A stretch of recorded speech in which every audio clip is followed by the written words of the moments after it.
যতই মাংস খাই না কেন আমরা হলাম বাঙালি, আমাদের তো একটু ভর্তা ভাত খাওয়া যদি মন ছুঁচু করেই। আসসালামু আলাইকুম, কেমন আছেন সবাই? আশা করি সবাই খুব ভালো আছে। তো আকাশটা আজকে ভীষণ মেঘলা, তো সবসময় যে খিচুড়ি খেতে হবে এমন তো কোনো মানে নেই। মাঝে মাঝে এরকম ভর্তা খেতে কিন্তু বেশ ভালো লাগে। তো এই যে পাকা পাকা ঝালগুলো দেখতে পাচ্ছেন, এইগুলো দিয়ে ভর্তা করলে যা একটা সুন্দর ঘ্রাণ আসে। তো কাঁঠালের আঠির সাথে আমি দেবো চিংড়ি মাছ, তার জন্য চিংড়ি মাছটা খুব সুন্দর করে একটু হালকা তেলে একটু ভেজে ভেজে নিলাম। ব্যাস এগুলো হয়ে গেল। এবার খোসাগুলো সুন্দর করে ছাড়া নিলাম, আর এভাবে করলে খোসা কিন্তু খুব তাড়াতাড়ি ছুটে যায়, না কষ্ট খুব কম হয়। তো এখন আমি এই শুকনো মরিচ নিলাম। আসলে যে কোনো ভর্তাই হোক একটু শুকনো মরিচ না দিলে কি আর মজা হয়? তো সুন্দর করে এই যে শিল পাটাতে একদম থেতলো করে নেব। আর এটা কিন্তু সিদ্ধ করলেও খুব ভালো লাগে, কিন্তু সিদ্ধ করলে একটু আঠালো হয়। যেহেতু আমার বাবু সোনা ঘুমাচ্ছে আর তাকে রেখে তো আমি ভিডিও মেক করতে পারবো না, তো কি করব, আমি যখন কাজ করি তাকে এভাবে সামনে রেখে তারপরে আমি রান্নাঘরে আসি। কারণ আমার একা একা বাবুকে আমি রাখতে চাই না, বা আমার ভালো লাগে না, ভয় লাগে, চিন্তা লাগে।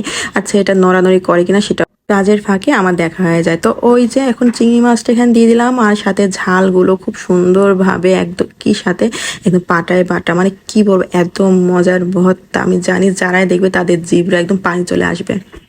মাংস খেতে খেতে একদম কেমন একটা অবস্থা না, এই সময় একটু মুখে আর একটু রুচি বাড়াতে আমাদের কিন্তু এরকম ভর্তা ভাতটা কিন্তু একদম খুবই খুবই ভালো। আর যারা মামা ঘাটে মানুষ যায় কেন এই যে ভর্তা খাওয়ার জন্য, আরে বাবা ঘরেই তো এত সুন্দর ভর্তা বানানো যায়, তা কি দরকার এত কষ্ট করে মামা পাওয়া যাওয়া।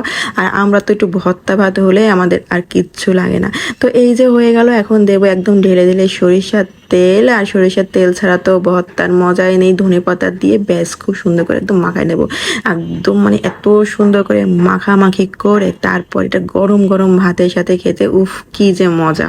এমন ভর্তা ভাতে যে একটা তৃপ্তি, বিশ্বাস করেন অনেক রকম তরকারিতেও কিন্তু সেই তৃপ্তিটা পাওয়া যায় না।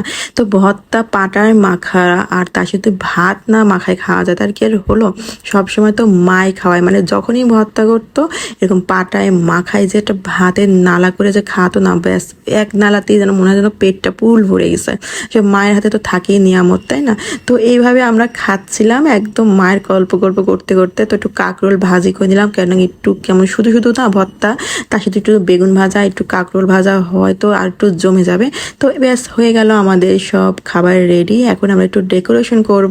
খাবারের রুচি অর্ধেক সুন্দর বাড়ায় দেয় হচ্ছে ডেকোরেশন করা বা পরিষ্কার পরিচ্ছন্নতা, ঠিক না? তো আমরা এই যে সুন্দরভাবে, যেহেতু আকাশটা একদম মেঘলা, মানে কি বলবো, খুব সুন্দর বৃষ্টি হয়েছে কিন্তু, হ্যাঁ এত সুন্দর ভালো লাগতেছে। তো এর ভিতর একদম খিচুড়ি আজকে করবোই না, ভাবছি আজকে একদম অন্যরকম খাবার করব মুখে রুচি আসার জন্য। যেহেতু একভাবে কুরবানির একটা ঝামেলা গেল, অনেক খাই দায় হয়ে গেল। তো ব্যাস এই যে আমাদের প্লেটটা রেডি। তো আমি একটু বাগানে বসে পড়লাম একটু ভিডিও নেওয়ার জন্য। তো কেমন লাগলো ভিডিওটা অবশ্যই জানাতে কেউ ভুলো না। আর আমার পেজটা কিন্তু অবশ্যই ফলো দিয়ে রেখো। আর এরকম ভর্তা ভাত কিন্তু বাসাতে অবশ্যই তোমরা ট্রাই করো।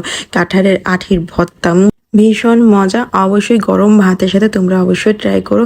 এই যে আমার একদম ডুবে ঢুকে আমি কি আর ওয়েট করি, মানে তাড়াতাড়ি করে গরম ভাত তো ঠান্ডা হয়ে যাবে না, তাড়াতাড়ি খেতে হবে।